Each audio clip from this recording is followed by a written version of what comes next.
It was upon a Lammas night when corn rigs are bonny.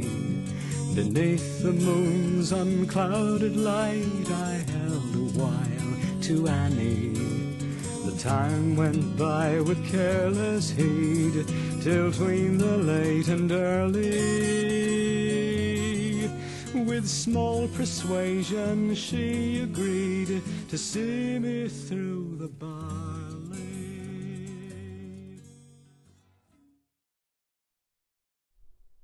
Debbie wrapped the uncut chicken skewers in cling film and placed them in the fridge. Her and Russell could have their own mini barbecue tomorrow night, she thought, if he was feeling up to it. She put on her summer playlist and stood open the patio door. The speakers had been wedged out the kitchen window, allowing the music to reach the bottom of the garden where the guests were sat. It had been a successful barbecue, no one could deny that. Throughout the afternoon, Russell's tireless efforts on the grill had meant the guests were seldom without a burger, sausage, or skewer of meat to fill their plate. The buffet hadn't been too shabby either. Everything except a neighbour's potato salad and some store-bought party food had gone. "Come on then, Misty," she called. The elderly cocker spaniel got up from its bed and shuffled into the warm night. Debbie paused by the door as Michael Bublé's satin voice drifted through the summer air. She shut her eyes, and an overwhelming sense of happiness washed over her. She was suddenly struck by the thought that life truly was a wonderful thing. She stepped out into the garden.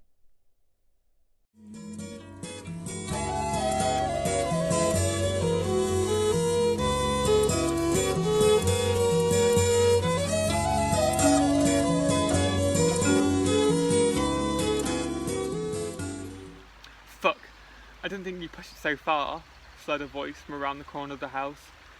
Debbie picked up a bowl of cocktail sausages as Russell and his friends appeared from around the side of the house.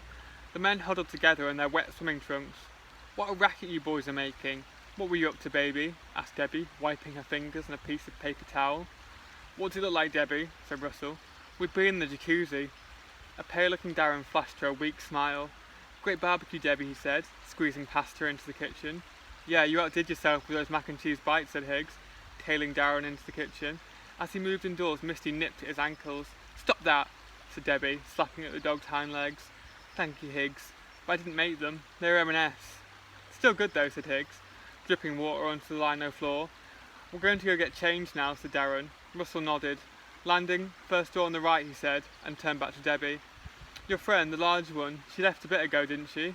"Jane? Yeah, she left about an hour back." "Why?" said Debbie.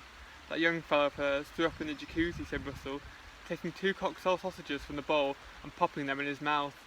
"The boys and I must have pushed him too far. Had to drain the tub and hose it down," he said, meat gristles shooting from his mouth and catching in his chest hair. "Anyway, the tub needs the full CSI Miami treatment now, so don't let anyone back there till tomorrow." Debbie followed Russell indoors. "Oh, poor James, is he okay?" Debbie asked, pulling at Russell's arm. "Let's talk about it tomorrow," said Russell. "Can I grab my shower now?" he said, yanking his arm free from Debbie's grip and disappearing up the stairs.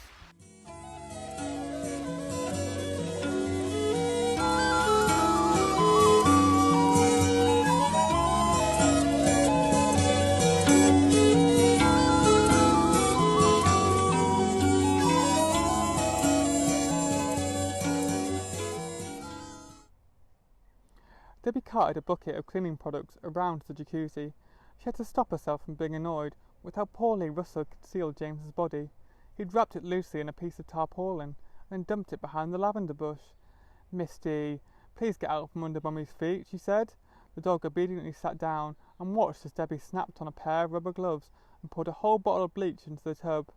He'd have to find a more permanent place for James tomorrow. Debbie began scrubbing down the shell as the thin chatter of her neglected guest echoed up somewhere in the distance. Debbie removed the jacuzzi scarlet filter, hosing most of the gore from it before throwing it into the bin bag.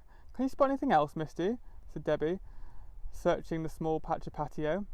Misty looked up blankly and wagged her tail. "Here's something we nearly missed," said Debbie, using her phone to illuminate the pool thermometer, which had small chunks of flesh caught under its plastic rim. She dropped the offending implement into the bin bag. Misty poked her head under the plastic sheet that covered the body and began licking James's calf. "Psst! No! Leave it alone, Misty. We're not dealing with that until tomorrow," she whispered. "Go back to your bed. That's a good girl." Debbie watched as the dog left, then switched off the flower bed's LED lights.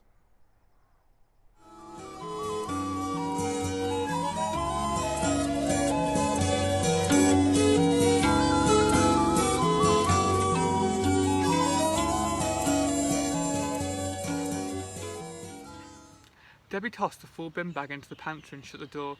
"I'm going to serve pudding now," she shouted, while heading up the stairs. "If you boys want some, you need to come down and—" She froze in the bedroom doorway.